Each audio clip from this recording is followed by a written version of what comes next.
Welcome to the Weekly Roar, coming live from the Lion's Den, helping new managers become great leaders and awesome bosses.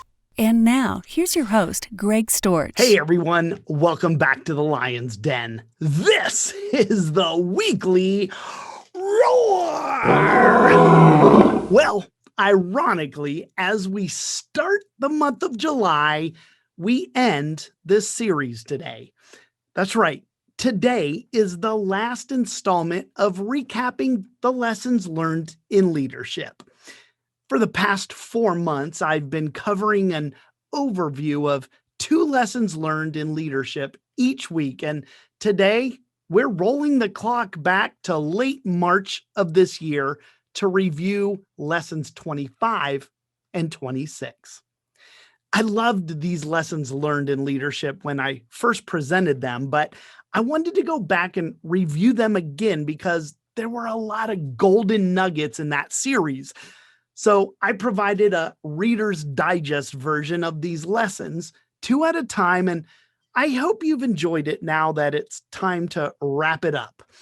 But before we jump into these, allow me to introduce myself. I'm Greg Storch. I'm the owner of Lion Enterprise, host of the Weekly Roar, and founder of a worldwide barter coaching program called The Helping Hand.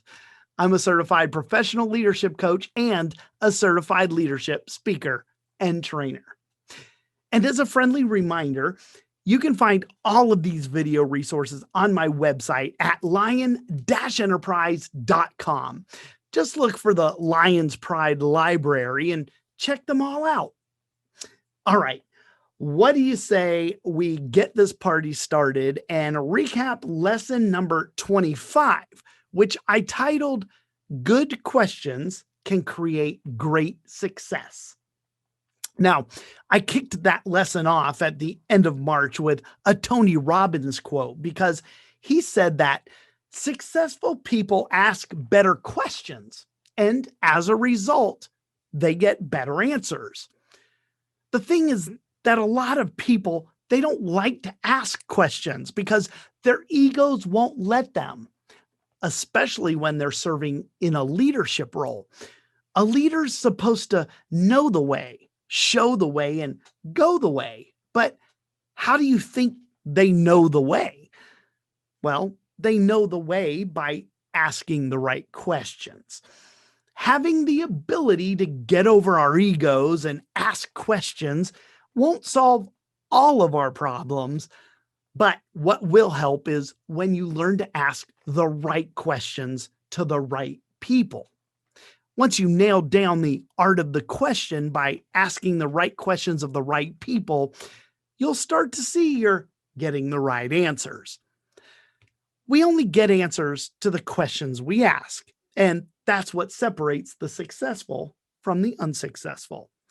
Millions of people saw the apple fall from the tree, but only Newton asked why. If you want to be a better leader, seek out other successful leaders and ask them thoughtful questions. Ask focused questions that will stimulate creative thinking that triggers new ideas and insights. The more thoughtful the question, the better the answer. But before we turn to our mentors to start asking thoughtful questions of, we have to start, you guessed it, with ourselves first.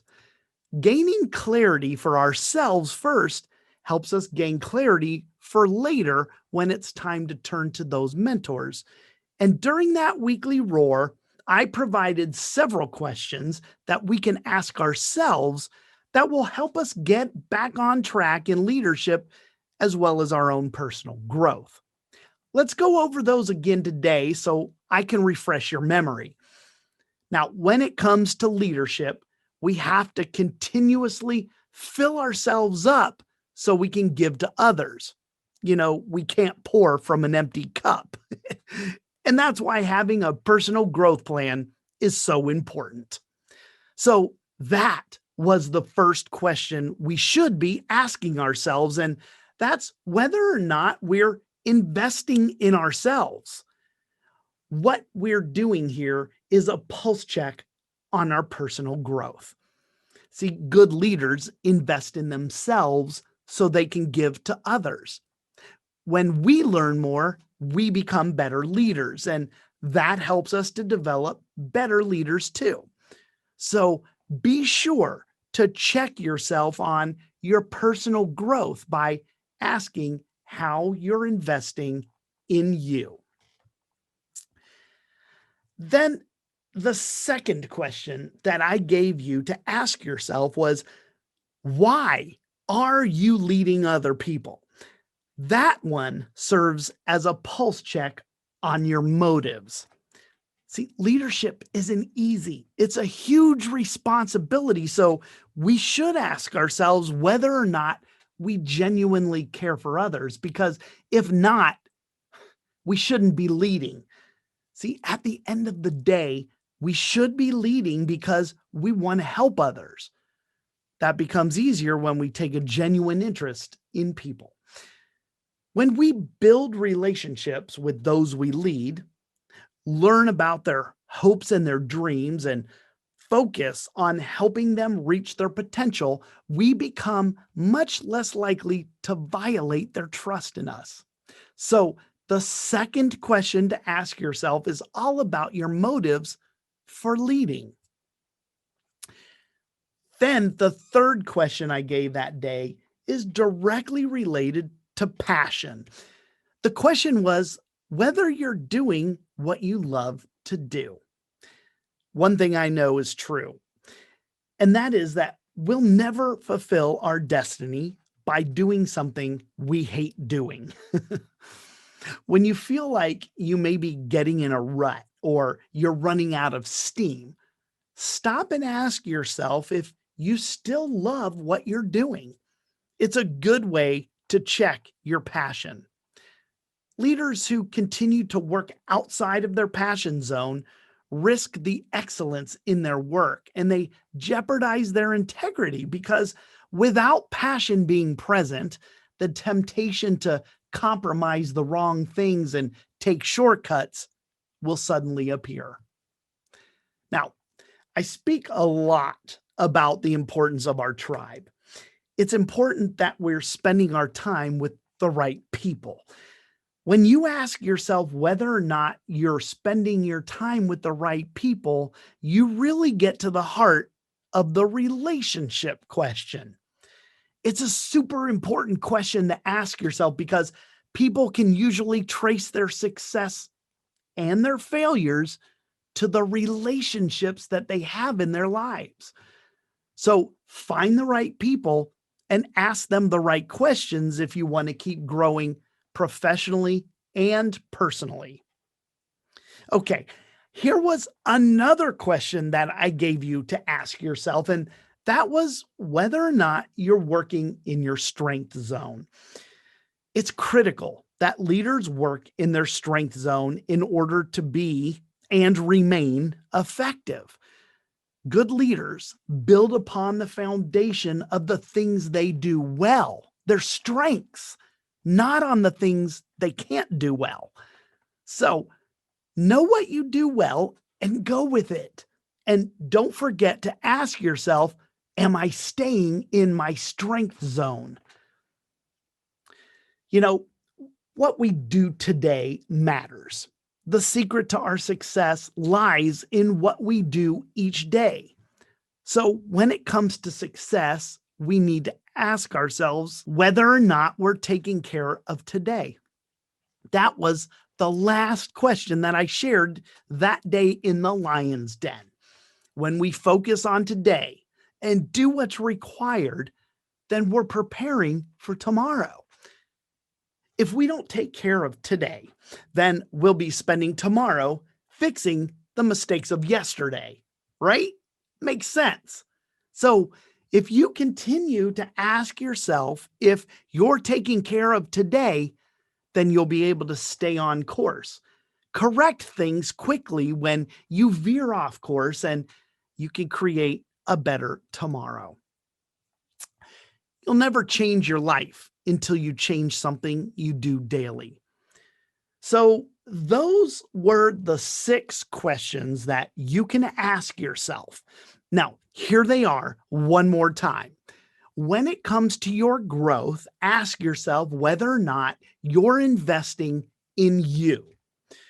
When it comes to your motives, ask yourself whether or not you're genuinely interested in people. When it comes to passion, ask yourself if you're loving what you do and doing what you love. When it comes to relationships, ask yourself whether or not you're spending time with the right people. And then when it comes to your effectiveness, ask yourself if you're working and staying in your strength zone. And when it comes to success, ask yourself if you're taking care of today. Asking questions doesn't mean you're ignorant. It shows that you're engaged, you're curious, and that you have a growth mindset. If we don't ask questions, we can't advance. And if we aren't listening, we aren't learning. So, as I wrap this recap up of lesson 25, remember this quote from Albert Einstein, who said this about asking the right questions. If I had an hour to solve a problem and my life depended on the solution, I would spend the first 55 minutes determining the right question to ask. For once I know the right question, I could solve the problem in less than 5 minutes. All right, everyone, that brings us to the final lesson learned, lesson number 26. And I titled this one, We Choose What We Leave Behind. Now, this final lesson was actually focused on creating our legacy. And I kicked it off by referencing a poem by a lady named Linda Ellis. And that poem was called The Dash. Some of you may know it. Now, the dash refers to that dash that's placed between the date we were born and the date we die. And that dash represents all of the years that we spend living. So her point of that poem was that it matters how we spend those years. But it's the last part of her poem that actually talks to this lesson. Here's that small part once again. Now, Linda Ellis wrote, so when your eulogy is being read with your life's actions to rehash, would you be proud of the things they say about how you spent your dash? And that dovetailed nicely into what lesson 26 was all about. I don't know if you gave it much thought after I gave this lesson the first time, but the fact is that people are going to summarize your life in one sentence, and we have the ability to pick that sentence right now. Now, I've seen interviews and I've actually read plenty of articles about many famous people, whether they're from sports or they're scientists. And when all is said and done, the ones with humility often said that they don't want to be remembered by their achievements in their industries, but rather how they treated others. You know, I've talked about the power of choice many times, and this time's no different. We all have the power of choice, and we can choose to live our lives from this day forward in a way that we continue to leave a positive impact on others long after we're gone. No, those who were in the lion's den that day during this lesson heard me share a few things that will help others start today building a legacy for tomorrow. For me, when I'm no longer here, I want people to speak about me in a positive way. I want their memories and their stories about me to be stories of happiness and about a man who was kind and respectful to everyone. When I speak of my mother and my father to others, I speak of the kindness, their compassion, my father's humor that they were known for by all who crossed their paths. That's how I want to be remembered as well. The key is that now that I know what I want to leave behind, I have to work towards creating that legacy. How do my actions today feed my legacy for tomorrow? So, the first action I shared with others that day was that we have to make the choice now on the legacy we want to leave behind. Legacies that are passed on to others can be done intentionally or unintentionally. Most of them tend to be unintentional. My work ethic that I received from my grandparents on both sides of the family was an unintentional legacy of my grandparents. My life is filled with people who made an impact on me that carried through to this day. Mrs. Hotchkiss, my high school French teacher, she sparked the curiosity of traveling. And my cross country coach, Ken Terry, he sparked my love for running. My Uncle Phil, he encouraged me to explore my artistic and creative side. But I can tell you that none of those people consciously passed those things on to me. In other words, they weren't intentional about it. It was an unintentional legacy that they left behind. It was just them being them, and I happened to be the benefactor of it. The thing is, we need to be intentional about what it is we want to leave behind because we're the ones who are responsible for it.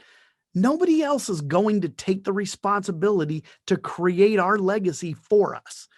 So I encourage you to become intentional about your legacy. It's a process and it's going to evolve and mature over the years along with you. But by all means, get started on choosing the legacy you want to leave others. Don't worry if you're just beginning right now. Remember, we have to start if we ever want to finish. So start by choosing what it is you want to leave behind for others. The second action that I shared with others that day was to start living in a way that supports what it is you want to leave behind. If I want to be remembered as a kind and compassionate person who added value to others, then I need to be living in a way that encourages that. Now, if you've ever read the book Today Matters by John C. Maxwell, then you would know that the secret to a person's success can be found in what they do on a daily basis. The same holds true for our legacies. What we do daily adds up over time. It has a compounding effect. And when we continue to replicate that year after year and decade after decade, we can see our legacy begin to take shape. We don't get to choose how we die, but we will certainly get to choose how we live. So becoming intentional about your legacy and living it out every day helps us to live a life of no regrets, a life that has been lived to the fullest by making the most of our time here on earth. So remember, once you know what it is you want to leave behind, start taking the daily actions to make it happen. Then the last action I shared with others that day was understanding the importance of learning to appreciate the value of a good legacy. A good example of what I mean is when someone plants a shade tree, knowing full well that they will never sit under it. It's not what they've done for themselves, but what they've created for others to enjoy long after they're gone. And I think that was really the point of that third action that day. And That's the ability to create a positive legacy. And it depends a lot on our attitude. We have to genuinely care about others. If not, why would we care what we leave behind? We also have to learn to appreciate just how great an impact a good legacy can make. But at the same time, we must also have the right perspective. So I shared that day that when it comes to leadership, the perspective I was talking about was how unimportant the person is compared to the task that they've been given as leaders. So remember this. A leader's goal shouldn't be to become indispensable to the people they lead, but to leave something that is indispensable to them. Our perspective matters, and when we have the ability to shift the focus away from ourselves and towards others, it helps us to better appreciate the value of the legacy we leave. So, those were the three things that I shared that would help others grow and solidify their legacy. Here they are one more time. First, choose what it is you want to leave behind. Second, do things daily and consistently that support what it is you identified as your legacy. And third, maintain the proper perspective of the value of a good legacy to other people. Knowing that our lives will be summarized by others in one sentence can really be a sobering thought. Picking it now is a great way for us to say thank you to friends, family, and others who we have never even met. For some leaders, leaving a legacy is the last thing on their minds. Whether you've considered it before or this lesson that I shared that day in the Lion's Den prompted the thought, it's never too early to begin thinking about what you want your life to mean to others when it's done. Now, speaking of being done, that does it for this week's recap of the final two lessons and for this look back at the series that I called Lessons Learned in Leadership. Now that my recaps are over, we'll return to more weekly Roar episodes to help others be better leaders and better human beings. If you want to keep running to the Roar, then join me again next week. All you have to do is just come on back to the Lion's Den next Wednesday at 11 a.m. Eastern Time. I want to thank you all for supporting me through these recaps and all of my other lessons that I've shared with you. I appreciate you being here in the weekly Roar today. Until we meet again next Wednesday, be powerful, but stay poised just like a lion. Bye, everybody. Thanks for watching the Weekly Roar live event at lionenterprise.com. If you enjoyed this video, please tell others to join us each week here in the Lion's Den. Thanks again, and see you next week.